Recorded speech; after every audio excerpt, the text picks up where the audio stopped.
Hello ladies and gentlemen of the internet, I'm Jack of all trades, and this video is going to be my top 10 favourite cartoon shows of the decade. As an animation student, of course I love cartoons, and these are my 10 favourites from the past 10 years. Without any further ado, here we go. Number 10. Generator Rex. I think it's really underappreciated. I was still a bit of an angsty teen at the time this show was airing. Haven't seen it in a while, which is why it's my number 10. I haven't rewatched it as of late to verify its position, but my sense of nostalgia for the show has got it at number 10. Number 9. Star vs. the Forces of Evil. This show is adorable. I love this show so much. I just wish that, for one, Disney had done more to promote it, because the latter seasons weren't very well publicized. Had I not been online, I wouldn't have known that the show was about to end. You can see my reaction to the finale on the channel, and in that you can see, even in the moment, I was a bit underwhelmed. I didn't quite know what to say at the end. It was cute. This has made it to my number 9 almost exclusively because of Marco, Star, Jackie, and a bunch of the other secondary characters, and Toffee. Toffee.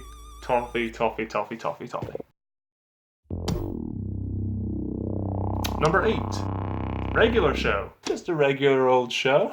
There's not much to say on this. I remember sitting and watching it on TV on Cartoon Network, just being so confused and loving it so much. And then the finale came out, and that is forever what I associate David Bowie's Heroes with.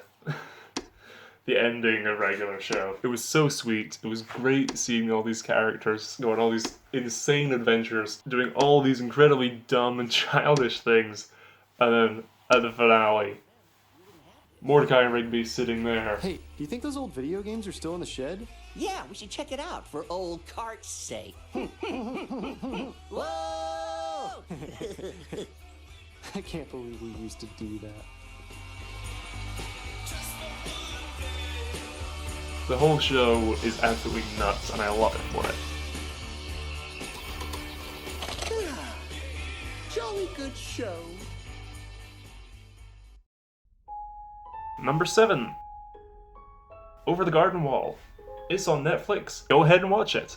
It's dripping in atmosphere. It's so engrossed in the season of autumn that I watch it every year at Halloween. It's a brilliant show. The Beast is great. It's got an all-star cast. Tim Curry, Elijah Wood, Doc Brown, to name a few, Christopher Lloyd. It's only 12 episodes. I highly recommend you go watch this show.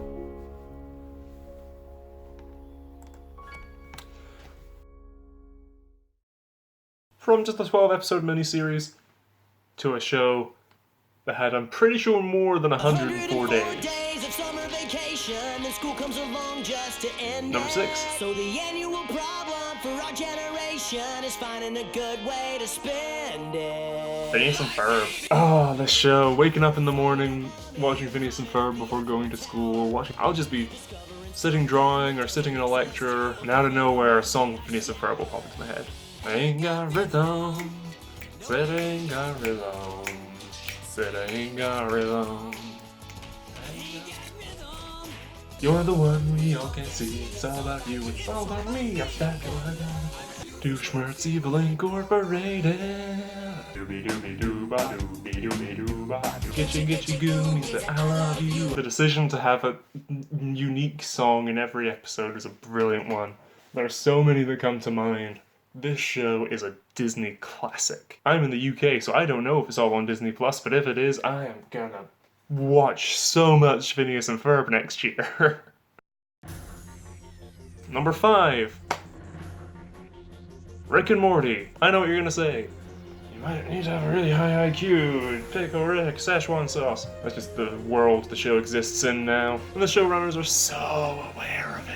He was an inferior Rick. He was too political. I want to have fun, classic Rick and Morty adventures like in the old days. Then we'll get along fine, Fascist Morty. For starters, I just need to get to Forbodulon You Prime. will go where I want you to go! Every episode routinely has at least 5 jokes that will get an audible laugh out of me. I'm not one of those people that would take to look at all these deep philosophies and brilliant quantum physics concepts and stuff.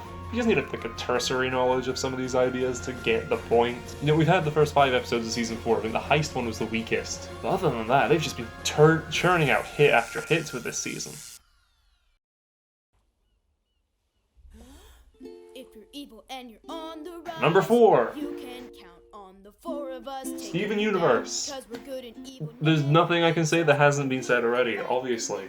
This show is so heartfelt, so funny, so well animated in moments. It's been a great story, and I'm glad that they've done Steven Universe Future. I've only seen the first 6 episodes of it, I think, at the moment, so I do need to catch up. But I'm so glad that they got the film, they've gotten a sequel series to help sort of tie up some of the loose ends. I'd entirely forgotten about the zoom-ins and all the bubbled rose quartzes. No doubt someone would have done a YouTube video being like, oh, here's all these things that the show didn't resolve. And here we are, Steven Universe Future. And they're taking the time to resolve some of them. How many shows get that? Number 3. Scooby-Doo. Mystery Incorporated. This is one of those shows. In my head, there are 2 versions of Scooby-Doo. There's the campy classic stuff with the live-action movies and the original shows and what's new and everything. Scooby-Doo, where are you? And then there's Mystery Incorporated. This dark, gothic show, still with amazing humor at points, plenty of self-referential stuff, and this big overarching mystery with the planispheric discs and the conquistadors and everything. And the finale goes, it's insane. And I love it so much. The first season was a great slow build to the reveal with the mayor and some stuff that I'm not going to go too much into because I want people to watch this show. If you're a fan of Scooby-Doo, watch this. If you're not a fan of Scooby-Doo, watch this. Because aside from the character archetypes, you know, the main characters being those main characters, it's really got nothing else to do with Scooby-Doo. You have your Monster of the Week episodes, but then this insane overarching plot. I love the idea of Mr. E and the previous mystery gangs and everything. I'm just gonna keep rambling. Come along with me. Number 2. Come on, grab your friends. We're going to very distant lands. Adventure time. It's gone now. It has left a void that will probably never be filled. It was such a unique show. They could do so much with this idea, and they did. They can have episodes where you go to the dentist. Moving on. They built this huge world full of characters and life that almost every other episode something comes back and you're, oh, it's Meow! It's Peacemaster! It's some long forgotten character. And you see them, oh, it's them. Because it's so lived in, so many of the characters are so memorable. Especially the main cast, Finn and Jake, obviously. Marceline, Bubblegum, and Simon. Simon and Marcy. Oh, this show makes me cry more than I care to admit. Speaking of crying, number 1, of course it's Gravity Falls. I've written paragraphs in essays about this show for school. I participated in trying to solve some of the mysteries back when the show was airing. This show is truly one of a kind, and there will never be another show like it again. The closest contemporary thing I can think of is what J.J. Abrams has been doing with the Cloverfield films, and that's handled nowhere near as well as Gravity Falls was.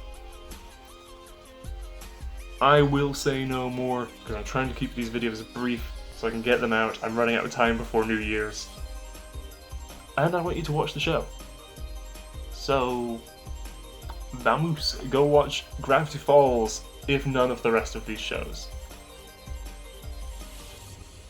If you don't want to do that, well, instead, here's some of my other uploads.